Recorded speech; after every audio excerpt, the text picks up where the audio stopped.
हम देख रहे थे कि हिरण्यकश्यपु ने क्या रिस्पॉन्स दिया। हिरण्यकश्यपु ने इतना ज्ञान बांटा, और ज्ञान बांटने के बाद हिरण्यकश्यपु कहता मुझे अमर होना है। तेरे पास इतना ही ज्ञान है तो तेरे को इतना पता होना चाहिए कि जिस बॉडी में एंटर करते हैं उसमें से एग्जिट करनी पड़ती है। तूने खुद बोला बोला था ज्ञान ज्ञान बांटते हुए कि हर आत्मा शरीर में जाती है वो निकलने के लिए जाती है। तो इतना ज्ञान है फिर भी तुम्हें उल्टी गंगा बहानी है। इसको ज्ञान योगी कहते हैं। ठीक है, Hiranyakashipu is a biggest example of ज्ञान योगी। ज्ञान योगी ने यही काम करता है, बोलते बोलते फिलोसोफर्स होता है, बहुत बोलते हैं, लेकिन जब इम्प्लीमेंट करने की बारी आती है ना तो इम्प्लीमेंट नहीं करते। इसको कहते हैं लिप सर्विस भी कहते हैं। इस्कॉन में कई सारे आपको प्रभु जी और सन्यासीस बोलते हुए दिखेंगे कि लिप सर्विस नहीं करनी है, लेकिन वाणी सेवा जो होती है, हम भगवान की वाणी सेवा करते हैं, भगवान के बारे में बार बार बोलते हैं, बार बार बोलते हैं, बार बार स्मरण करते हैं, तो हम भगवान की वाणी सेवा कर रहे होते हैं। But at the same time हमारे अंदर बदलाव आना चाहिए, क्योंकि Bhagavatam is equal to behaviour, है ना। Bhagavatam is bhakti, Bhagavatam is B for bhakti, B for Bhagavatam, B for Bhagavad Gita, B for behaviour. तो ये जो बी होते हैं ना, बिहेवियर वाले, भक्ति का बी, ये सारे सब कुछ इकट्ठे आके हमारा वैष्णव आचरण बहुत ज्यादा जरूरी है। अब ज्ञान योगी में और वैष्णवों में ये अंतर होता है। वैष्णवों के पास ज्ञान भी होता है और आचरण भी होता है। ज्ञान योगी जो होते हैं वो फिलोसोफर्स होते हैं, ढेर सारा ज्ञान होते हैं, लेकिन एक्चुअल जब भक्ति करने पे आती है तो इनका ईगो हर्ट होता है। इनको ऐसे लगता है जैसे कि मेरा अहंकार को ठेस पहुंच रही है बाय थिंकिंग अबाउट कृष्णा और टॉकिंग अबाउट कृष्णा। मैं कृष्ण को इतना सारा क्रेडिट क्यों दूं, मैं कृष्णा को इतना ज्यादा इंपॉर्टेंस क्यों दूं, इससे मेरा इंपॉर्टेंस कम हो जाएगा। अगर मैं किसी और को ज्यादा इंपॉर्टेंस देता हूं तो मेरा खुद का इंपॉर्टेंस कम हो जाता है ना। ज्ञानी ऐसे ही सोचेगा, राइट। तो ये हिरण्यकश्यपु वैसा था कि जिसने इतना ज्ञान देने के बाद भी उसके हृदय में कोई परिवर्तन नहीं है। कहता मुझे अमर होना है। फिर गया मंदरा माउंटेन पर। मंदरा माउंटेन पे बहुत कठिन तपस्या करना शुरू किया। एक पाव पे खड़ा रहा, पाव पे भी नहीं खड़ा रहा, पाव की उंगलियों पे ऐसे खड़ा रहा, और हाथ ऊपर खींच के आकाश की ओर ऐसे जोड़ के, अपने कानों के साइड से हाथ ऊपर करके ऐसे ऐसे जोड़ के ऊपर आकाश को देखता रहा, देखता रहा। और ऐसे करके उसने हजारों सालों तक तपस्या की। स्वर्ग के जो 1000 साल, मतलब स्वर्ग का जो एक दिन होता है वो हमारे 6 मंथ्स हो जाते हैं। तो वैसे उनके 2 दिन हो गए तो हमारा 1 साल हो गया। तो अब सोचो हजारों सालों में हमारे कितने साल हो गए। तो ऐसे करके उसने बहुत सारे सालों तक वहां पे तपस्या करी। तपस्या करी तो अचानक से देवता देवता लोग ऊपर से घूम ही रहे होते हैं अपने इसमें, एरोप्लेन्स में अपना। उनका एक प्लेन होता है, लेकिन उनका ओपन एयर प्लेन होता है। ओपन एयर मतलब ऐसा पूरा ग्राउंड टाइप होता है, जिस ग्राउंड में लॉन्स होते हैं, फाउंटेन्स होते हैं। एक सिटी, ओपन सिटी घूम रही है, ऐसे सोच सकते हो। तो ऐसे ओपन प्लेन्स में ये लोग घूम रहे होते हैं, और अचानक से उनको चटके लगने लग गए। हाय हाय दैया, इतना गर्मी गर्मी गर्मी, ऐसे कैसे हो गया। और वो गर्मी ऐसे नॉर्मल सूरज की गर्मी नहीं थी। सूरज की गर्मी तो चलो आप टॉलरेट भी कर सकते हो, लेकिन जो रेड हॉट आयन वाली गर्मी होती है, रेड हॉट आयन मतलब जैसा लोहा लाल लाल हो जाता है, गरम गरम हो जाता है, वैसी वाली गर्मी पूरे ब्रह्मांड में, तो इसको ड्रैगन फायर भी कहा जाता है। तो ये वाली जो गर्मी होती है ना, ये अलग किस्म की चुभती है बहुत ज्यादा, मतलब उससे सीधा स्किन जल जाती है। तो वैसी वाली गर्मी देवताओं को महसूस होने लगी। सोचो स्वर्गलोक में गर्मी नहीं होती देखा जाए तो। सर्दी और गर्मी के सीजन्स जो है वो हमारे पृथ्वी के भूलोक में काफी ये करते हैं, भूतल पे बहुत ज्यादा तकलीफ देते हैं गर्मी और सर्दी के सीजन्स। लेकिन ऊपर ऊपर के लोकों में जैसे जैसे आप जाते हो ना, तो वैसे वैसे आपको ठंडक ठंडक ठंडक मिलती जाती है, और काफी अच्छा मौसम होता है वहां पर। अभी वहां पे देवताओं को उस लेवल पे घूम रहे हैं फिर भी उनको चटके लग रहे हैं, तो सोचो हिरण्यकश्यपु की जो तपस्या थी वो कितनी अघोरी थी, उसके अंदर कितना वायलेंस था, कितना ज्यादा गुस्सा था। क्योंकि गुस्से वाला आदमी तपस्या करेगा तो उससे क्या निकलेगा, गुस्सा ही निकलेगा। और उसने तपस्या शुरू भी की थी तो कैसे की थी, भाई के शोक में की थी या गुस्से में की थी, विष्णु पे गुस्सा था, है ना। तो ओरिजिनल एजेंडा जो था तपस्या का, वो था कि मैं अगर अमर हो गया तो मैं विष्णु को मार पाऊंगा, अगर मैं अमर नहीं हुआ तो मेरे पास टाइम लिमिट है नहीं, अगर मैं अमर हुआ तो मैं बार बार तपस्या कर करके मैं नए नए शस्त्र को अपना सकता हूँ, मैं नए नए वेपन्स को जीत सकता हूँ अलग अलग देवताओं से, और वो यूज करके मैं विष्णु को हरा सकता हूँ। तो उसका शुरुआत जो इसके कहते हैं कि इंटेंट बहुत जरूरी है। आप सुबह सुबह जाप करने बैठोगे ना, 4 बजे उठते हो, 4 बजे उठते ही जब जाप करने बैठते हो ना, आपका इंटेंट सेट होना चाहिए कि मैं कृष्ण के लिए जाप कर रहा हूँ या मेरा कंसंट्रेशन बढ़ाने के लिए जाप कर रहा हूँ। मैं कृष्ण के लिए जाप कर रहा हूँ या मेरा कुछ इच्छा पूरी हो इसके लिए जाप कर रहा हूँ। क्या मैं अपनी मन की शांति के लिए जाप कर रहा हूँ? क्या मैं अपना कंसंट्रेशन बढ़ाने के लिए जाप कर रहा हूँ? क्या मम्मी पापा बहुत तंग करते हैं तो मम्मी पापा को शांत करने के लिए मैं जाप कर रहा हूँ? मेरे को स्कूल से डांट पड़ती है इसलिए मैं जाप कर रहा हूँ? मैं जाप किस लिए कर रहा हूँ? ये तो क्लैरिटी होनी चाहिए। सुबह सुबह उठ के जाप करने के लिए उठते हो आप 4 बजे, तो आपको पता होना चाहिए आप कर क्यों रहे हो। नहीं तो आप क्या होता है ना, आपको पता ही नहीं होता आप जाप करने बैठे हो किसकी प्रसन्नता के लिए कर रहे हो। गुरु की प्रसन्नता के लिए कर रहे हो, प्रभुपाद की प्रसन्नता के लिए कर रहे हो, नारद मुनि जी खुश हो जाएंगे, हनुमान जी खुश हो जाएंगे, श्री राम जी खुश हो जाएंगे, बलराम जी खुश हो जाएंगे, राधा रानी खुश होगी। एग्जैक्टली exactly किसकी प्रसन्नता के लिए क्या कर रहे हो? मंदिर में जाके जाप कर रहे हो तो कौन मेरी तारीफ करेगा? ये तारीफ करेंगे, वो तारीफ करेंगे, इनको देख के बहुत अच्छा लगेगा, अरे ये हर रोज अटेंडेंस लगा रहे हैं। आप किसकी प्रसन्नता के लिए ये कर रहे हो, जाप कर रहे हो? आपका इंटेंट क्लियर होना चाहिए दिमाग में। नहीं तो जाप करते करते हजारों इंटेंट डिजाइन होते रहते हैं जाप करते करते। हाँ मम्मा देख रही है, हाँ पापा देख रहे हैं, मंदिर के लोग देख रहे हैं, इन्होंने देखा उन्होंने देखा। अब जाप करने के बाद बोलेंगे अरे बहुत अच्छे से करा जाप आपने। तो आपका जाप करते करते ही आपके इंटेंशंस बहुत सारे बदलते रहते हैं, बदलते रहते हैं। फिर बीच बीच में आता है कि इंग्लिश की मैम ने डांटा है, हरे कृष्णा कृष्णा कृष्णा हरे हरे, इंग्लिश की मैम आज शांत रहे, इंग्लिश की मैम आज थोड़े से अच्छे मूड में रहे, डांटे ना। एग्जाम के रिजल्ट्स आने वाले, कब आने वाले? 1 सितंबर को आने वाले। हरे कृष्णा, अच्छे रिजल्ट आए, अच्छे मार्क्स आए, गोल्ड मेडल मिले, हरे कृष्णा हरे कृष्णा। होता क्या है कि आपका इंटेंट शिफ्ट होता रहता है, कंटिन्यूअसली शिफ्ट होता रहता है इंटेंट। तो आपको जाप करने से पहले ही डिसाइड करना है। अब देखो ध्रुव महाराज का पहला ही इंटेंट था, मुझे बहुत बड़ा महल चाहिए, तो उनको मिल गया ध्रुव लोग। आप कौन सा स्टार्ट का जो एजेंडा होता है ना वो हमेशा फुलफिल होता है, इतना याद रखना। तो अभी हिरण्यकश्यप का स्टार्ट का एजेंडा ही है उसको कि अमर होना है। स्टार्ट का ही गुस्से में शुरू किया है, उसका मूड ही गुस्से वाला है, और गुस्से में ही उसने करना शुरू किया है। तो उसकी जो तपस्या है वो पूरे ब्रह्मांड में आग आग आग फैला रही है। So we have to be very sure कि हम किस मूड में शुरू करते हैं। कोई कहता है ना कि मैं राधा रानी के मूड में हूँ, कोई कहता है कि मैं अर्जुन के मूड में जाप करता हूँ, ऐसे कई सारे। कोई कोई कहता है मैं दास्य रस में जाप करने बैठता हूँ, कोई कहता है मैं वात्सल्य रस में जाप करने बैठता हूँ। हर एक का अपना अपना कॉन्शियसनेस होता है। तो मेरा इतना कहना है कि जाप करने से पहले ना एक बार आप नमो विष्णु पदाय कृष्ण पृष्ठाय भूतले श्रीमते भक्ति वेदांत स्वामी निते नामिने, आप ये सब बोलते हो, प्रणाम मंत्र बोल रहे हो, प्रभुपाद को याद करते हो, पंच तत्व को याद करते हो। उसके बाद आप एक पॉज ले लो। पॉज लेने के बाद कृष्णा मैं आपकी प्रसन्नता के लिए जाप कर रहा हूँ, एंड स्टार्ट योर जाप। ये सबसे हाईएस्ट इंटेंशन होगा कृष्ण की प्रसन्नता के लिए। उसके बाद बाकी सारी चीजें, लेकिन सबसे पहले जो आपका एजेंडा कृष्ण की प्रसन्नता के लिए, फिर आप शुरू करो। आपकी तपस्या कभी ये नहीं होगी, कभी भी विफल नहीं होगी। या फिर शब्द जाप नहीं होगा, अक्षर जाप नहीं होगा, उसमें भाव जाएगा, उसमें प्रेम जाएगा। पूरी तरह आपकी जो सरेंडर होता है, शरणागति, वो शरणागति ट्रांसफर हो जाएगी। तो हिरण्यकश्यपु ने बड़े गुस्से में शुरू किया था, इसलिए देवताओं को चटके चटके लगने लग गए। और सारे जो घूम रहे थे ना, उनको ऐसे बड़ी ब्राइट लाइट दिखने लग गई, बहुत ज्यादा ब्राइट लाइट दिखने लग गई, आंखें ऐसे मीचने लग गई, सारे देवताओं की आंखें ऐसे मीचने लग गई कि इतनी लाइट इतनी लाइट, ओहो। ऐसे करके आंखें मीचने लग गई उनकी।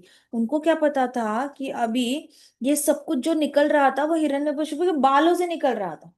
जैसे वो नहीं बाल ऐसे सीधे खड़े हो जाते हैं, वैसे उसके बालों से अग्नि निकल रही थी, लाइट निकल रहा था। सो दे हेयर ऑन हिरण्यकश्यपु हेड। तो उसके बाल गर्म हो चुके थे पूरी तरह, बालों से सारी हीट चारों दिशाओं में, सारी लाइट चारों दिशाओं में निकल रही है, इतना ज्यादा। और आग लग चुकी थी। इट वॉज लाइक प्रैक्टिकली सूर्य देवता है, सूर्य देवता के आसपास आग होती है, तो वैसे लग रहा था जैसे उसके आसपास आग निकल रही है। एंग्शियस, बहुत एंजाइटी हुई देवताओं को। एंजाइटी मतलब क्या? अब क्या होगा, अब क्या होगा, हमारे बच्चों का क्या होगा, वो घर पे अकेले हैं, महल में जल तो नहीं जाएंगे, हम तो यहाँ पे बाहर घूम रहे हैं। अच्छा, हमारे बच्चे यहीं पे है, क्या होगा उनका, हमारा क्या होगा, माता पिता का क्या होगा, दीति कश्यप मुनि उनका क्या हुआ होगा, हमारी गार्डन्स का क्या हुआ होगा। ऐसे करके बड़ी एंजाइटी होने लग गई। अपने घरों, घर की चिंता होने लग गई उनको, कि अभी घर में क्या हुआ होगा, घर जल गया होगा क्या, हमें ही चटके लग रहे हैं। तो देवताओं को जैसे हम लोगों को चिंता होती है, वैसे ही देवताओं को चिंता होने लगी। As if the blinding light weren't enough, fire and smoke permeated the sky. अभी लाइट कम नहीं थी, इतने में आकाश में आग की लपटें दिखने लग गई। पूरे आकाश में आग की लपटें दिखने लग गई। आग, आग के जैसे फायर के ये नहीं होते ऐसे ऐसे फायर, जैसे बॉन फायर होता है, आपको आग ऐसे ऊपर चढ़ते हुए दिखती नहीं है लपटें। स्पार्क्स अलग होते हैं, ऐसे पूरा आग का ऐसा बंच, ये ऐसे नहीं दिखता। तो आग की लपटें दिखने लग गई ऊपर, और धुआं धुआं हो गया, हर जगह धुआं धुआं हो गया। और वहां पे ऊपर और नीचे, मतलब ऊपर के लोग तो गर्म हो चुके थे, अब नीचे के लोग भी गर्म होने लग गए थे। तो डेमिगॉड्स को जल्दी पता चल गया कि ये सारी आग हिरण्यकशिपु के सर से निकल रही है। मतलब लिटरली फोरहेड के ऊपर, जब ये अपने जो ये बाल है ना, यहाँ से पूरी आग फेंक रहा था वो। तो हिरण्यकशिपु बहुत ज्यादा सीवियर ये कर रहा था। जैसे वो नहीं था, हमने देखा था, कौन कर रहा था वो तपस्या, जिसने अपना सर काटने की धमकी दी थी शिव जी को, वक्रासुर। बस, हाँ हाँ, भस्मासुर। तो उसने गला काटने की धमकी दी थी, कि अगर आप प्रकट नहीं हुए तो मैं अभी, मैं एक एक एक को अपने मांस के टुकड़े आग में डालने लग गया था। इतनी अघोरी तपस्या कर रहा था। ऐसे मांस के टुकड़े टुकड़े, चाकू लेता, मांस का टुकड़ा निकालता, अग्नि में डालता, ओम नमः शिवाय करता। फिर जब उसको 6 दिन हो गए शिव जी नहीं आए, तो बड़ा इम्पेशेंट हो गया। 6 दिन से शिव जी नहीं आए, मैं इतना मांस निकाल रहा हूं, तो उसने गले को चाकू लगाया। मैं अभी गला मेरा अपना सर आहुति में दे दूंगा। इमीडिएटली शिव जी पॉप्ड अप। अरे अरे, क्या कर रहे हो, तुमसे बेल पत्र डालते तो भी चलता, तुम क्यों अपना सर क्यों काटना चाहते हो, मेरे ऊपर पाप चढ़ जाता है इसका। तो शिव जी अचानक से ऐसे पॉपअप हो गए थे अग्नि से, और कहते मैं आ गया, प्रसन्न हो गया, बता तेरे को क्या चाहिए। तो ये इमोशनल अत्याचार करते हैं, असुरी लोग जो होते हैं ना, वो इमोशनल अत्याचार करते हैं। कई सारे ऐसे लोग मिलेंगे आपको, ऐसे भी जिनके अंदर असुरी इच्छा होती है। कई सारे लोग कहते हैं मैं सुसाइड कर लूंगा, मैं सुसाइड कर लूंगा, मेरी इच्छा पूरी नहीं की तो मैं सुसाइड कर लूंगा, ये देखो मैं पंखे से लटक जाऊंगा। लटकना होता तो लटक जाता अभी तक, मरना होता अभी तक तू मर जाता। धमकी क्यों दे रहा है, मरने वाला तो मर ही जाता है, मर जेन्युइनली मरना होता तो ऑलरेडी चला गया होता। धमकी क्यों दे रहे हो। सो ऐसे ऐसे होते हैं असुरी लोग, धमकी देते हैं। ये हिरण्यकश्यपु जैसे, भौमासुर जैसे, बड़ी असुरी मेंटालिटी होती है। पुलिस में तो इनकी पता है लिस्ट बनी होती है। पुलिस में जो नंबर जाता है ना, 100 घुमाते हैं लोग, कि अरे हमारे घर में कोई धमकी दे रहा है आत्महत्या, कभी किसी की बहू, किसी का बेटा, किसी का पोता, माँ बाप, कोई ना कोई। इतने फोन जाते हैं ना पुलिस डिपार्टमेंट को सुसाइड थ्रेट के, कि हमारे घर से ऐसे कोई बोल रहा है वैसे। तो ये सारी असुरी मेंटालिटी है। इसमें ना ना आपका खुद का भला होता है, ना दूसरे का भला होता है। इसके मतलब इसका ऑपोजिट जो ये होता है ना, रेपरकशन आपके कर्मों का, जो ऐसा कोई धमकी देता है ना जान देने वाला, मैं मर जाऊंगा, मैं घर छोड़ के चला जाऊंगा, मैं वापस कभी नहीं आऊंगा, मैं आपको अपना मुंह नहीं दिखाऊंगा, आपका और मेरा रिश्ता हमेशा के लिए खत्म, ऐसे सारे जो होते हैं असुरी मेंटालिटी के, इन पे घर वालों का भरोसा उठ जाता है। एक तो अगर बहू ऐसी धमकी दे दे, तो फिर घर वाले तो जाएंगे पुलिस में बताएंगे, कि कल को इसको कुछ हो गया तो इसने तो हमारे नाम से हमारे पर सब लोग बोलेंगे हमने ही कुछ किया है, तो आप कंप्लेंट लिख लो कि ये हमें धमकी देती है। तो उठ गया भरोसा। बेटे ने ऐसा किया, तो बेटा कल को कुछ भी करेगा, इसलिए बेटे को बोलते तू जा, तू जहां जाना है चला जा, तुझे नहीं रहना हमारे पास मत रह। उठ गया भरोसा। क्या मिल गया धमकी देके, बड़ा बड़े तीर मारने चले थे धमकी देके, कि मैं अपनी जान ले लूंगा, जान ले। इतने सारे लोग हर रोज आत्महत्या करते हैं, वो क्या बोल के करते हैं, वो तो ऐवे ही चले जाते हैं। सो हिरण्यकश्यपु जो था ना, वो उसमें से एक था। भौमासुर भी ऐसे ही था। दुर्योधन, दुर्योधन ने डिट्टो सेम काम किया था। दुर्योधन ने अपने पिताजी को बोला था, उसको युधिष्ठिर को वुड बी राजा क्यों बना रहे हो, क्या कहते हो उसको, राजकुमार, क्राउन प्रिंस, क्राउन प्रिंस क्यों बना रहे हो, मुझे क्राउन प्रिंस बनाओ, उत्तराधिकारी उसको क्यों बना रहे हो, मुझे बनाना चाहिए आपने। तो धृतराष्ट्र ने बोला नहीं नहीं, पांडु का बड़े बेटे का ही हक बनता है, वो पहले जना है तेरे से।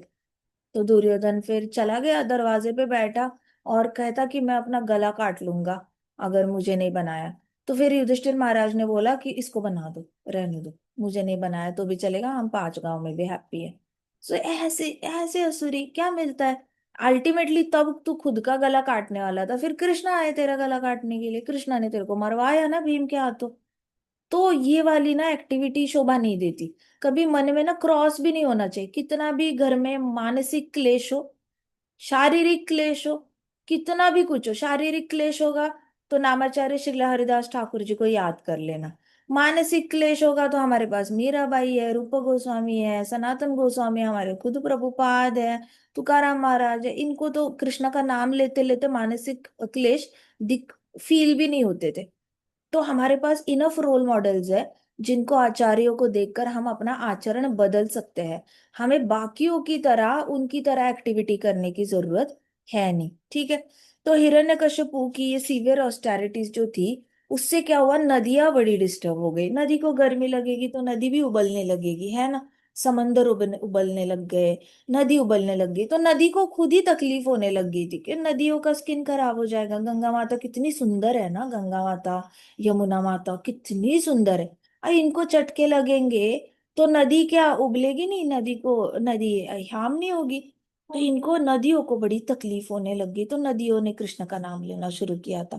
इतने में माउंटेन्स और आइलैंड्स जो थे, जब पहाड़ों को गर्मी लगने लग गई ना, तो पहाड़ों से अचानक पानी निकलने लग गया। हमारे महाराज ने कहा था, पहले मैं बचपन में घूमती थी फादर के साथ, तो हमें माउंटेन से ना गर्मियों में फादर घुमाने लेके जाते थे, तो माउंटेन से ऐसे पानी निकलते हुए दिखता था। तो मुझे ऐसा लगता था जैसे कि कहीं ऊपर बारिश हो रही होगी, माउंटेन टॉल होते हैं, तो बारिश हो रही होगी, वहां पे पानी होगा, वो नीचे आ रहा होगा, वाटरफॉल बनने वाला होगा। लेकिन वो वाटरफॉल भी नहीं होता था, ऐसे बस ट्रिकल हो रहा होता था, चिपक चिपक के पानी निकल रहा होता था। तो मैं अपने ही मन में मुझे लगता था ऊपर कोई पानी का कोई पॉन्ड होगा, वहां से आ रहा है। लेकिन जब मैंने महाराज का लेक्चर सुना तो महाराज ने कहा कि जब पहाड़ को गर्मी लगती है ना, तो उसमें से पसीना बहता है। पहाड़ के ऊपर कोई पानी नहीं होता, पहाड़ को भी पसीना आता है, इसलिए गर्मियों में कई कई पहाड़ों में आपको चिपकते चिपकते पानी ऐसे निकलते हुए दिखता है। कोई वाटर सोर्स नहीं होता ऊपर एक्चुअली कोई। और दोपहर की 12 बजे कौन सी ह्यूमिडिटी पिघलेगी बताओ मेरे को। कौन सा पहाड़ पिघल के ऊपर बारिश करा रहा है। इतने टॉल भी नहीं होते, कोई कोई माउंटेन्स, अभी गोवर्धन की हाइट कैसे बहुत हाई नहीं है ना, वैसे कोई कोई माउंटेन्स ऐसे होंगे ना, उसमें से भी पानी निकल रहा होता है। तो वो तो हमारी इतने टॉल भी नहीं होते। एक पहाड़ को छोड़कर उसके पीछे का पहाड़ दिख रहा होता है आपको, इतनी कम हाइट होने के बावजूद इन पे से पानी ऐसे निकल रहा होता है। ये उनका पसीना होता है। तो जैसे हिरण्यकश्यपु ने हीट बढ़ाई, अपने बालों से हीट निकलने लग गई, तो सारे पहाड़ों से पूरा ऐसा पानी पानी ट्रिकल डाउन होने लग गया। अचानक से पहाड़ ऐसे गीले गीले हो गए और वो हिलने लग गए। उनको गर्मी हैंडल नहीं हो रही थी पहाड़ों को। पहाड़ी को भी डीटीज होती है, आपको पता है ना। हर पहाड़ का एक देवता होता है, हर पहाड़ का एक एक देवता होता है, कोई भी पहाड़ इंडिपेंडेंट नहीं है। मतलब पहाड़ is not a collection of rocks और ओनली सैंड, इतना याद रखना। हर पहाड़ की जिम्मेदारी एक देवता को कृष्णा ने दे रखी है। इट इज लाइक घर में 2 रूम्स है, एक मम्मा पापा का बेडरूम है और एक आपका रूम है, बच्चों का रूम है। तो आपको जिम्मेदारी दे रखी है माँ बाप ने, अपने रूम का ख्याल खुद रखो। आपके रूम में अगर आग लग गई तो आपने बुक्स बचाने हैं, आपने अपने गैजेट्स बचाने हैं, आपने अपना सारा स्कूल की बैग वाटर बॉटल जो भी है वो बचाना है, यूनिफॉर्म बचाना है। हम अपने रूम का बचाएंगे। ऐसे करके सबने अपनी अपनी जिम्मेदारी उठानी है। तो कृष्णा ने हर पहाड़ की जिम्मेदारी देखो, नदी का भी नाम है, नदी की देवता होती है, नदी की देवी होती है। वैसे पहाड़ का देवता होता है, हर पहाड़ का देवता होता है। तो आप देखो जितने भी हमारे कुल देवत होते हैं ना, जितने भी, सारे कुल देवत मैक्सिमम पहाड़ों में मिलेंगे आपको, मैक्सिमम पहाड़ों के यहाँ पर मिलते हैं। हर पहाड़ का नाम होता है। तो ये पहाड़ जो है ट्रेम्बल होने लग गए, उनसे गर्मी सही नहीं जा रही है तो वो हिलने लग गए। अब पहाड़ हिलने लग गए तो लैंडस्लाइड्स होने लग गई। जैसे पहाड़ टूट कर नीचे मिट्टी आती है वैसे होने लग गया, तो हर जगह जैसे तबाही तबाही होने लग गई। और जितने भी पहाड़ पानी के अंदर होते हैं उसको हम आइलैंड कहते हैं नॉर्मली, है ना। पानी के अंदर के टापू होते हैं वो भी पहाड़ होते हैं। वो हिलता है तो क्या होता है, अगर वो पहाड़ हिला तो वो हमें तो आइलैंड ऊपर से इतना ही दिखता है, लेकिन वो आइलैंड नीचे का ऐसे ना फैला हुआ होता है पानी में, फुल ऑन फैला हुआ होता है। तो अगर वो पहाड़ हिला तो पानी में क्या आ जाता है, सुनामी आ जाता है। तो वैसे वाला वो पानी जोर जोर से हिल के आइलैंड्स पे आने लग गया। तो हर जगह जैसे मानो विनाश की तैयारी चल रही है ऐसे लगने लग गया। अब ऊपर के जो तारे थे ना, तारों को गर्मी में हैंडल नहीं होती नॉर्मली। आप देखो, हम जब भी कहते हैं ना कि तारा गिर गया, तारा गिर गया, वो तारा गिरता ही तब है जब हीट ज्यादा हो जाती है ब्रह्मांड में। और हर रोज तारे गिरते हैं मतलब उस साइड हीट ज्यादा हो रही होती है। और तारा गिरते हुए हमें दिखता क्यों है? क्योंकि उस तारे पे सूरज की रोशनी पड़ी हुई होती है। भले ही हमारे यहाँ पे अंधेरा है, लेकिन तारे पे सूरज की रोशनी है, इसलिए तारा डूबता हुआ हमें दिखता है, तारा गिरता हुआ दिखता है हमें। तो वैसे तारों पे बहुत ज्यादा गर्मी हो गई तो तारे फटाफट अपनी जान देने लग गए। तारों को मतलब जैसे हमें भी बहुत गर्मी होगी तो गर्मियों में भी डेथ्स होती है, सुना है ना, गर्मियों की वजह से डेथ होगी। वैसे तारों की डेथ होने लगी, तारे ऐसे गिरने लग गए, मरने लग गए, उनसे गर्मी हैंडल नहीं हो रही है, तारे मरने लग गए। और साथ ही साथ अलग सारे जितने भी प्लैनेट्स थे, तारे क्या ही होते हैं, प्लैनेट्स ही होता है, तो प्लैनेट्स भी गिरने लग गए। उनके देवताओं को भी गर्मी हैंडल नहीं हुई। कुछ कुछ देवता नाजुक होते हैं, कुछ कुछ देवता बड़े स्ट्रांग होते हैं। तो जो जो देवताओं के पास ऐसे बहुत ज्यादा स्ट्रांग सिद्धि नहीं थी गर्मी हैंडल करने की, तो वो देवताओं ने गिव अप कर दिया और उनका प्लैनेट डूब गया। ऐसे करके बहुत सारे प्लैनेट्स की खत्म हो गए, खत्म ही हो गए, मतलब जस्ट एग्जिस्ट करना ही बंद हो गए। आपको मजाक ये मजाक नहीं है, बीच में प्लूटो ही गायब हो गया था। Can you imagine that? पहले प्लूटो था, फिर साइंटिस्ट ने बोला प्लूटो नहीं है, अभी वापस साइंटिस्ट बोल रहे प्लूटो आ गया। हुआ क्या होगा? गिरा होगा। उसके बाद मिल नहीं रहा है, मिल नहीं रहा है, एक भी सैटेलाइट को मिल नहीं रहा है। वापस मिल गया तो इनको क्या लगा कि सैटेलाइट ने रीडिंग करने में गलती कर दी। अच्छा, एक कर सकता है, इंडिया का भी गलत करेगा, 25 देशों का सैटेलाइट गलत काम कर सकता है। किसी को भी नहीं मिल रहा था, प्लूटो गया कहाँ था? गिर गया होगा ना गर्मी से। इस तरीके से प्लैनेट्स गिरते रहते हैं कंटिन्यूअसली, और वापस फिर कृष्णा किसी को ना किसी अपॉइंट कर ही लेते हैं, रिक्रिएट हो ही जाता है। तो वैसे हिरण्यकश्यपु की हीट से ना सारे प्लैनेट्स इधर के उधर होने लग गए और गिरने लग गए, डेथ होने लग गई उसको। और हर दिशा में अभी हिरण्यकश्यप की अग्नि एक स्पेसिफिक हाइट तक थी ना, लेकिन वो अग्नि की हाइट बढ़ने लग गई, बहुत ज्यादा हाइट बढ़ने लग गई। तो डेमिगॉड्स ना ब्रह्मलोक चले गए दौड़ते दौड़ते। डेमिगॉड्स को जैसे ही कुछ होता है तो पापा की याद आती है। तो ब्रह्मा जी उनके फर्स्ट पापा है, उनके ही फोरहेड से जन्मे हुए हैं। सारे जितने भी देवी देवता है ब्रह्मा जी के फोरहेड से निकले हुए हैं। फोरहेड मतलब माथे से निकले हुए हैं। तो माथे से निकले हुए तो उनको जैसी ही प्रॉब्लम आती है, पापा पापा पापा करके ब्रह्मा जी के पास चले गए, ब्रह्मलोक चले गए। ब्रह्मलोक तक ट्रैवल करने में भी उनको टाइम लगता है वैसे, क्योंकि स्वर्गलोक और ब्रह्मलोक में ऑलमोस्ट इन लोगों को 10 दिन लगता है ट्रैवल करने में।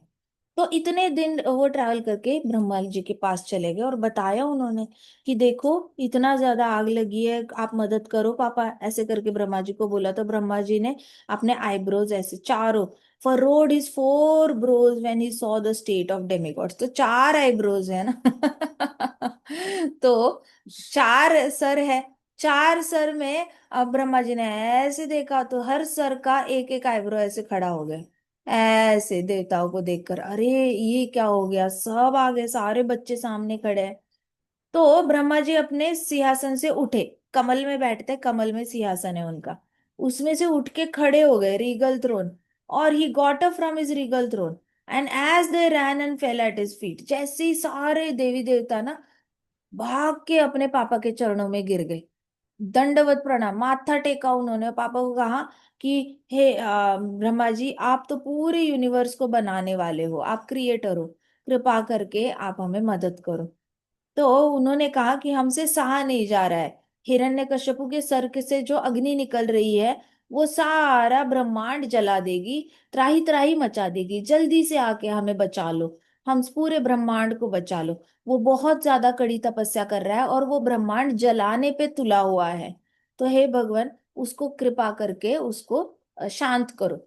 तो हिरण्यकश्यप की टेक्निक ही यही थी, पहले ही इतना डरा के रखो कि मैं कुछ भी वर मांगूंगा उसके लिए कोई मना ना कर पाए।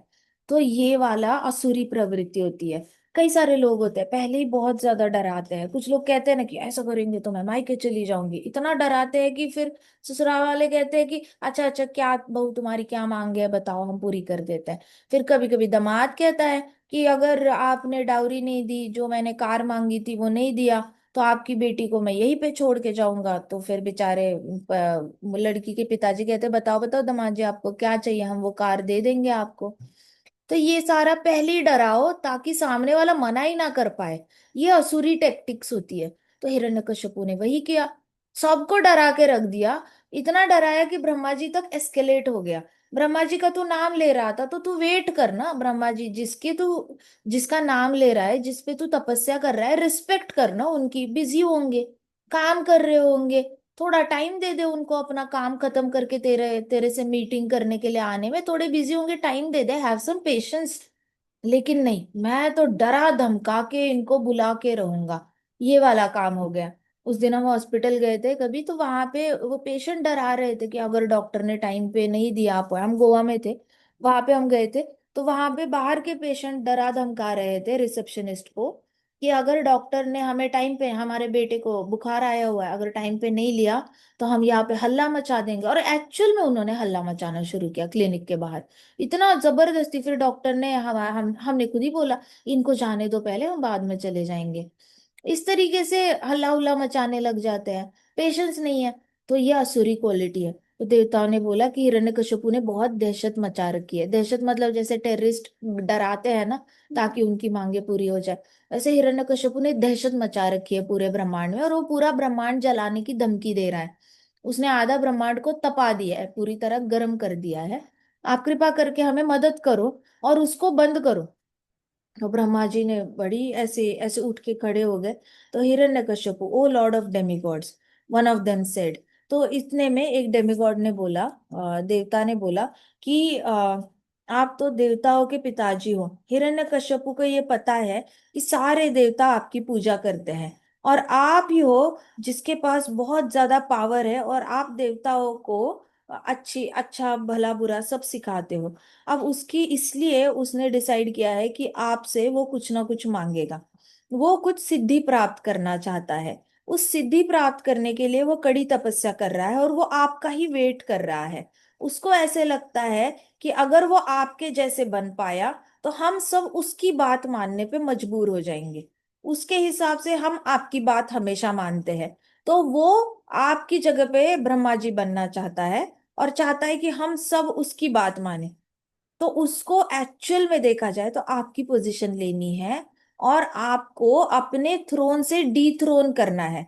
ब्रह्मा जी को सारे देवताओं ने बोला कि आपका सिंहासन निकाल कर हिरण्यकश्यप को आपके सिंहासन पर बैठना है, और फिर आपको सिंहासन से उतार के एक नॉर्मल देवताओं में शामिल करना है। तो ब्रह्मा जी का तो सिंहासन ऐसे थोड़ी है, ब्रह्मा जी सिर्फ कमल में बैठते। ब्रह्मा जी का जो ब्रह्मलोक है इतना बड़ा है, हमने क्या 100 करोड़ की उसकी डायमीटर है, रेडियस है। 100 करोड़, क्या कहते हैं उसका, क्या यूनिट क्या था, 100 करोड़ योजना। हाँ, हरी बोल, वेरी गुड। 100 करोड़ योजनाओं वाला रेडियस है। इतना बड़ा एरिया कोई कैसे छोड़ेगा? ब्रह्मा जी को भी तो अट्रैक्शन होगा अपने एरिया से। आपको अगर आज कोई बड़ा सा किला, फोर्ट देता है रहने के लिए, और आप वहां पे ही एक हॉलीडे होम बना लेते हो, और आपको आसपास के बोलते हैं कि आसपास के 4 पहाड़ आपके, कोई वहां पे घर नहीं बना सकता, आपको नदियां बहानी है नदियां बना दो, कुएं बनाने हैं, खेती करनी है, जो करना है करो, आप तो हैप्पी हो जाओगे, आपको क्यों घर छोड़ोगे आप वो वहां का। अमेरिका में ऐसे ही एक इंसान था जिसने पूरा पहाड़ खरीद लिया क्योंकि उसको सिटी के बिल्डिंग्स पसंद नहीं थे। उसने पहाड़ पे घर तो बना लिया, घर छोटा ही बनाया, उसे बहुत बड़ा नहीं बनाया, लेकिन उसने पूरा पहाड़ खरीद लिया क्योंकि उसको व्यू चाहिए था। तो अब उसके आसपास कोई पॉपुलेशन नहीं है, ना कोई गाड़ियों का ट्रैफिक है, ना पोल्यूशन है, पहाड़ पे रहता है, अकेला ही रहता है, ना उसका परिवार है, ना बीवी है, ना बच्चे है, कोई नहीं है, लेकिन उसने पहाड़ खरीदा है। वैसे ब्रह्मा जी को भी अट्रैक्शन, अटैचमेंट होता ही होता है अपने। 100 करोड़ योजनाओं वाला उनका घर है। Why he will leave that? तो देवताओं ने बोला लेकिन आपका 100 करोड़ योजनाओं वाला जो घर है ना, और वो भी सोने के पेटल्स है, ऐसे नहीं है कि उनका घर नॉर्मल पेटल्स से बना हुआ है, शेप ही ऐसा है, कंस्ट्रक्शन ही ऐसी है कि सोने के लोटस के पेटल्स ऐसे हाइट हाइट तक बने हुए हैं। हमारा कंपाउंड होता है सीमेंट का, ब्रह्मा जी का कंपाउंड ही सोने के पेटल्स वाला है, इतना हाइट हाइट वाला, सोचो कितना बड़ा है, और हर जगह पेटल्स में ही। तो ब्रह्मा नगरी जो कहते हैं, ब्रह्मा नगरी में हर सिटी डिवाइडेड होती है, एक पेटल के पीछे एक सिटी होगी। अब ये पेटल की हाइट छोटी होगी, दूसरे पेटल की हाइट बड़ी, उसके पीछे के पेटल की हाइट बड़ी, तो हर पेटल के पीछे एक सिटी होती है। तो ब्रह्मनगरी 1, ब्रह्मनगरी 2, ब्रह्मनगरी 3, ऐसे करके इन लोगों का एड्रेस होता है। ब्रह्मा जी की पूरी फैमिली वहां पे रहती है।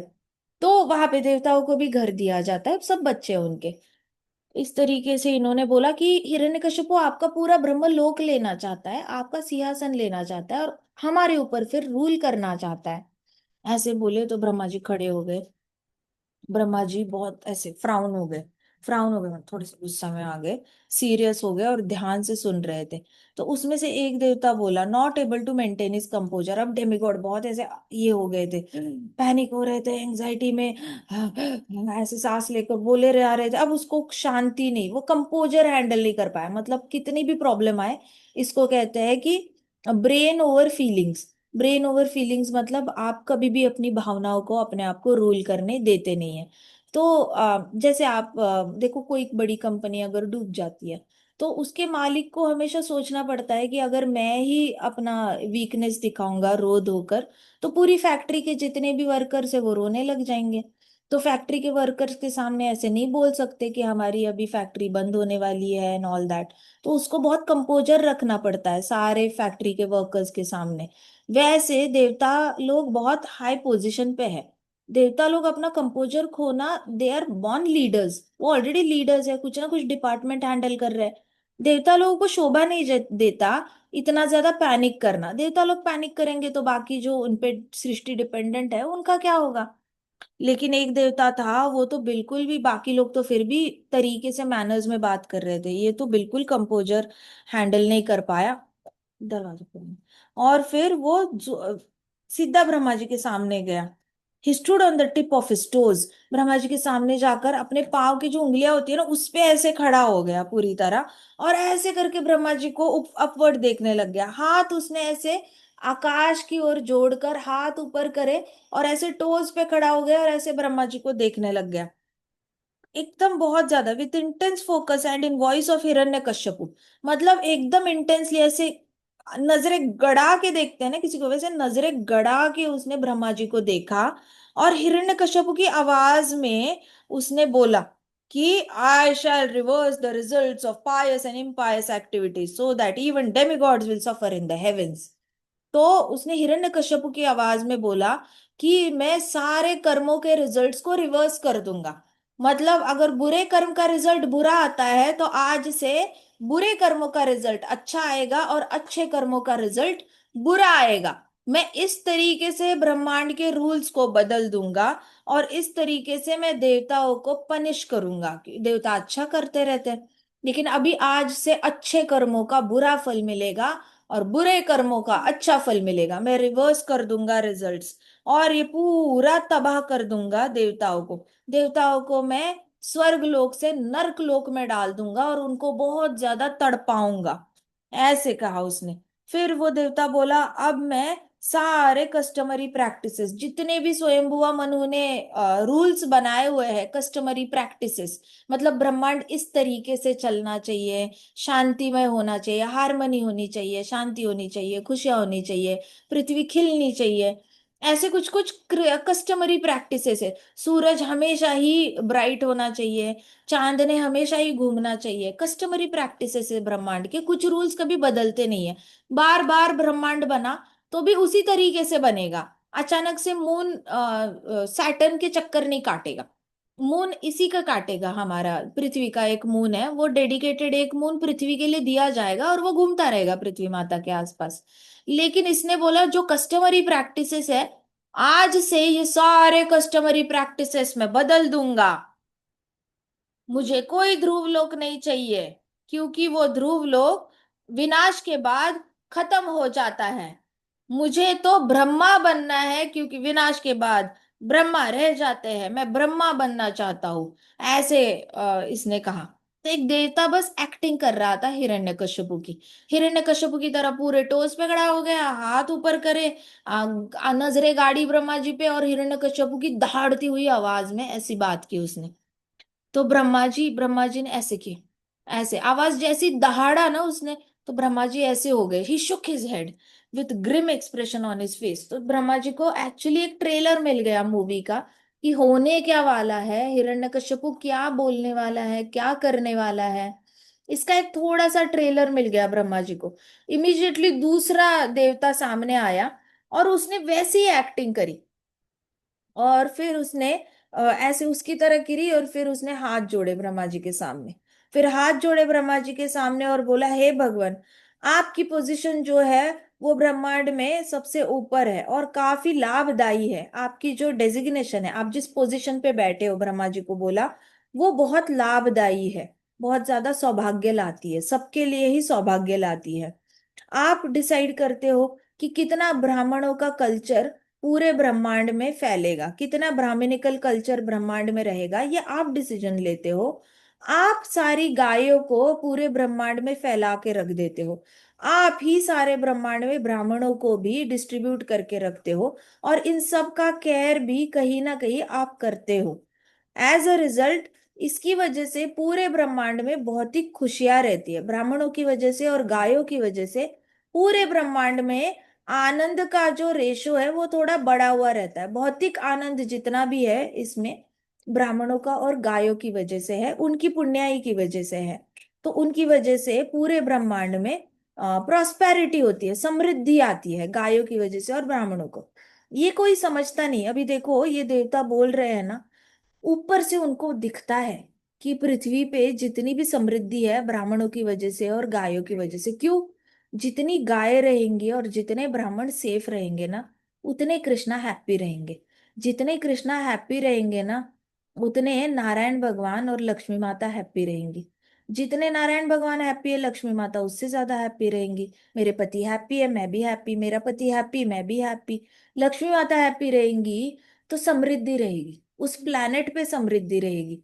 सो हमें सोर्स पे ध्यान देना है, हमें बाहर के बाहर लक्ष्मी माता को प्रसन्न करने की जरूरत नहीं है। हमें रूट पे देखना है कि लक्ष्मी माता की खुशी किस में है, नारायण भगवान में। नारायण भगवान की खुशी किस में है, गायों में और ब्राह्मणों में है। तो अगर गायों को और ब्राह्मणों को प्लैनेट पे हमने सेफ रखा, तो नेचुरली समृद्धि रहेगी, नेचुरली समृद्धि। मुझे मेरी नानी जी ने बताया था, एक टाइम था उनके यहाँ पर जब कुछ भी नहीं बचा था उनके यहाँ पे, और वहां पे तब उनके पास एक गाय थी। और वो गाय ने उनके पूरा घर को बचाया था। मतलब लिटरली एक गाय से फिर उनके पास बछड़ा आया, फिर बैल आया, खेती आई उनके पास, घर बन गया, और इतना ज्यादा उनका पूरा गांव में उनका जो था वो बहुत अच्छा रेपुटेशन हो गया था, एक गाय ने उनको बचाया था जब उनके फादर की डेथ हो गई थी। तो इस तरीके से गाय जो होती है, प्रभुपाद ने डिट्टो अपने घर की कहानी उन्होंने रशियन डिवोटीज को बताई थी। रशियन डिवोटीज ने बोला था कि हमें यहाँ पे कमाई करने नहीं दे रही है सरकार। वो कह रही है कि आप कोई तो दूसरा ही धर्म यहाँ पे लाके फैला रहे हो, तो हमें कोई नौकरी पे नहीं ले रहा है। हम कुछ भी कर रहे हैं तो हमें सरकार नौकरी करने नहीं दे रही है, तो हम क्या करें? तो प्रभुपाद ने बोला कि पूरे ब्रह्मांड को चलाते हैं भगवान, और वो भगवान गायों से प्रसन्न होते हैं, ब्राह्मणों से। आप ऑलरेडी वैष्णव बन चुके हो, तो आप ब्राह्मणों से ऊपर चले गए हो ऑलरेडी। आप बस गाय रखो। एक गाय, आपने गाय रखना शुरू किया तो आपके पास जमीन आ जाएगी। जमीन आ गई तो खेती करना, और खेत से जो भी निकलेगा उससे खाना बनाना, खा लेना। फिर उससे जो आपकी जो लक्ष्मी बनेगी उससे घर बना लेना। फिर आपके विवाह में जो बच्चे होंगे वहीं पे स्कूल बना लेना, इस्कॉन की स्कूल बना लेना, ऐसे करके आप अपनी कम्युनिटी बना लेना। और डिवोटीज ने जो प्रभुपाद ने बताया वैसे ही किया। 3 साल के अंदर ढेर सारी जमीन, ढेर सारी गाय, शादी भी होगी, 2 बच्चे भी हो गए इनके। 3 साल में इतनी प्रोग्रेस हो चुकी थी, अगले 10 साल में कम्युनिटी बन चुकी थी, हर कपल के 8-8 बच्चे थे। इतना मतलब इस्कॉन कम्युनिटी इतनी इजीली ग्रो कर गई थी। और वो भी ऐसे कम्युनिस्ट देश में जहाँ पे बहुत ज्यादा डोमिनेंस होता है, आपको अपनी मर्जी नहीं करने दे सकते। वहां पे बुक्स इंपोर्ट करने को पाबंदी थी, तो चुप चुप के वहां पे पब्लिशिंग हाउस निकाले जाते थे गराज में, प्रिंटिंग प्रेस लेकर, उस पे प्रभुपाद के बुक्स प्रिंट हुए थे। क्योंकि बाहर से आप एयरपोर्ट से ला ही नहीं सकते बुक्स। अपनी भाषा में उन लोगों ने ट्रांसलेट किए, वहीं पे उन्होंने छपवाए, और वहीं पे अपनी भाषा में देना शुरू किया। तो उनका स्ट्रगल देखो। लेकिन गायों ने उनको बचाया। कहाँ से आता पेपर के लिए पैसा? कौन देता? बाहर से आने वाले पैसे पे भी नजर है। डॉलर अगर रशिया में आया तो रशिया ने उसको भी मॉनिटर करना है, कहाँ से आया डॉलर, कर क्या रहे हो, अमेरिका से कैसे संबंध है आपका। तो वो बाहर से भी पैसे नहीं ला सकते, तो बड़ी मुश्किल थी उनको। सब इन हाउस हुआ, इन हाउस मूवमेंट हुई है। सो गाय आपको ना समृद्धि लाती है। क्यों लाती है? क्योंकि नारायण भगवान हैप्पी होते हैं। जब नारायण भगवान हैप्पी होते हैं ना, नेचुरली लक्ष्मी माता ना आपको छोड़ के जा ही नहीं सकती। फॉर हर, जो whoever is dear to Narayan is dear to her. तो देवताओं ने यही कहा कि ब्रह्मा जी, आप ही मेक श्योर करते हो कि ये ब्रह्मांड टिका रहे। आप ही ब्रह्मांड में हर जगह गायों को फैला के भेज देते हो, और हर जगह ब्राह्मणों के। अब ब्राह्मण कैसे कंट्रीब्यूट करते हैं? जहां पे भी ब्राह्मण फैमिली होगी, वैष्णव फैमिली होगी, उसके आसपास के लोगों में ना कृष्णा कॉन्शियसनेस आ ही जाती है। भगवान के लिए श्रद्धा आ ही जाती है। उनको करनी नहीं होगी ना श्रद्धा, फिर भी श्रद्धा आ ही जाती है। अगर ब्राह्मण से कोई मांसाहारी इंसान मिला, और मांसाहारी इंसान मिलने के बाद मांसाहारी इंसान ब्राह्मण को ये नहीं बोलेगा, अच्छा आप पार्टी आओगे क्या, हमारे यहाँ पे मांसाहारी पार्टी हो रही है, आप आओगे क्या? वो ऐसी बातें कर ही नहीं सकता मांसाहारी इंसान। वैष्णव से मिलेगा, ब्राह्मण से मिलेगा, तो वो बोलेगा, आपके यहाँ पे कब होता है प्रोग्राम? हम संडे को आ जाएंगे। हमारा फ्राइडे को तो थोड़ा कमिटमेंट होता है, लेकिन हम संडे को पक्का आ जाएंगे। और वो कहेंगे हम संडे को ऐसी कोई चीज खाते नहीं है, तो हम आ जाएंगे। तो इनको, इनकी वाणी शुद्धिकरण नेचुरली हो जाती है वैष्णव से मिलकर। ये जो जिस तरीके से बाहर वालों से बात करते हैं, वैसे वैष्णव के साथ और ब्राह्मण के साथ बात नहीं कर पाते। इसका मतलब क्या है? इनकी वाणी शुद्धिकरण हो गया, नेचुरली मन का शुद्धिकरण हो गया, विचार भी शुद्धिकरण हो गए। अब ये बार बार वैष्णव से मिलेंगे, ब्राह्मणों से मिलेंगे, नेचुरली इनके अंदर अच्छाई अच्छाई बढ़ती जाएगी। अच्छाई बढ़ेगी तो क्यों नहीं शुद्धिकरण आएगा? बार बार सुकृति बढ़ेगी तो लक्ष्मी माता उन पे भी कृपा करेगी। तो वैष्णव के साथ मुलाकात भी समृद्धि का सोर्स होता है। जितना ज्यादा गायों की सेवा करने से ये मिलता है, सुख प्राप्त होता है, समृद्धि प्राप्त होती है, वैसे ही वैष्णव की सेवा करने से सुख और समृद्धि प्राप्त होती है। तो देवताओं ने ये सीक्रेट भागवतम में खोला है और हमें समझा रहे हैं। तो उन्होंने ब्रह्मा जी को यही बताया कि आपने मेक श्योर किया है कि पूरे ब्रह्मांड में समृद्धि बनी रहे। और कैसे? गायों के थ्रू और ब्राह्मणों के थ्रू। बट अगर हिरण्यकश्यपु ने आपकी सीट ले ली, तो ब्रह्मांड से सारी गायें गायब हो जाएंगी और ब्राह्मण गायब हो जाएंगे। अगर गाय और ब्राह्मण गायब हो गए तो नारायण भगवान को बहुत बुरा लगेगा। लक्ष्मी माता रूठ जाएगी। लक्ष्मी माता रूठ गई तो पूरा ब्रह्मांड जो है, वो उसमें किसी के पास कुछ नहीं बचेगा, गरीबी गरीबी सारी मच जाएगी। तो हमारा कलयुग जो है, जब कल की अवतार आने वाला है, उससे पहले हम देखते हैं कि लक्ष्मी माता भी चली जाती है। देवता लोग ना, दे विल स्टॉप विजिटिंग पृथ्वी माता। आगे जाके कैंटो में हम देखेंगे क्या क्या होने वाला है। लेकिन ये तो सच है कि कलयुग जैसे जैसे बढ़ता जाएगा ना, सारे देवता लोग एग्जिट करेंगे। मतलब पहाड़ खत्म हो जाएंगे, नदियां खत्म हो जाएगी, पृथ्वी पूरी ऐसे फ्लैट हो जाएगी, चकोट हो जाएगी पूरी तरह। और सब सब देवता लोग छोड़ के जाएंगे। देवता चले जाएंगे तो वेजिटेशन खत्म हो जाएगा, इंद्र देवता भी विजिट नहीं करेंगे तो बारिश भी नहीं होगी, कुछ भी नहीं होगा। अल्टीमेटली फिर लक्ष्मी माता भी नहीं रहेगी यहाँ पे, क्योंकि कोई नारायण भगवान को याद ही नहीं कर रहा है, रिस्पेक्ट नहीं है। नारायण भगवान की हर मूर्ति तोड़ी जाएगी, हर विग्रह को दफनाया जाएगा, जलाया जाएगा, और बहुत ज्यादा खराब खराब काम होंगे। तो लक्ष्मी माता जहाँ पे नारायण भगवान, वो ढूंढेगी कहीं पे तो होगा, कोई तो नारायण का नाम ले रहा होगा, कोई नहीं मिलेगा। लक्ष्मी माता विल भी लाइक, मेरा तो काम है ही नहीं यहाँ पे, मैंने तो यहाँ पे आना ही नहीं है। जहाँ कृष्ण नहीं है वहां पे मेरा कोई काम नहीं है। लक्ष्मी माता चली जाएगी। इतनी गरीबी होगी, इतनी गरीबी होगी कि लोग एक दूसरे का मांस खा खा के, एक दूसरे को मार डाल के ही जिएंगे।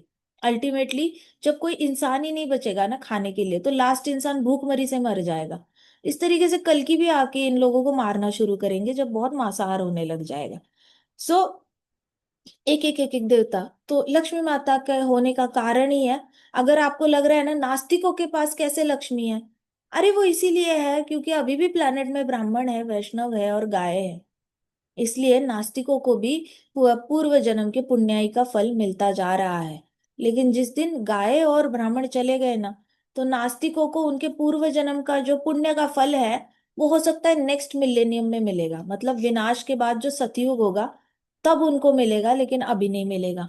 इस तरीके से गायों का इंपॉर्टेंस बहुत ज्यादा है, इसलिए हमारा इस्कॉन बहुत कोशिश करता है गायों को बचा के रखने की। अभी देखो कितना सारा गवर्नमेंट है, उन्होंने स्लॉटर हाउसेस बंद कर दिए हैं। तो इसलिए डिवोटीज के बच्चों ने ना कोशिश करनी चाहिए एडमिनिस्ट्रेटिव पोजीशंस पे जाने के लिए। बहुत जरूरत है डिवोटीज के बच्चों को एडमिनिस्ट्रेटिव पोजीशंस में जाके पॉलिसीज चेंज करने की। पॉलिसी चेंज करो, सारे जितने भी ये स्लॉटर हाउसेस है उसके लाइसेंसेस रिवोक करो, सब पे ताला लगाओ, उसको सारा डिसमेंटल कर दो, और वहां पे खेती करना शुरू करो। कुछ तो ऐसे करो जिससे कि गायों का खत्म होना बंद हो जाए। तो डिवोटीज के बच्चों ने हमेशा ऐसे अ, अनासक्त मूड में रहने से अच्छा है, अगर वो एडमिनिस्ट्रेटिव पोजीशन पे जाते हैं तो कुछ ना कुछ तो भला कर सकते हैं। They can contribute towards keeping cows alive, क्योंकि ये पॉलिसी लेवल पे ही बदलाव होगा। अकेले अकेले हम नए नए गायों को लाकर अपनी गौशाला तो बना सकते हैं, लेकिन एग्जिस्टिंग जो मर रहे हैं उनका क्या करें।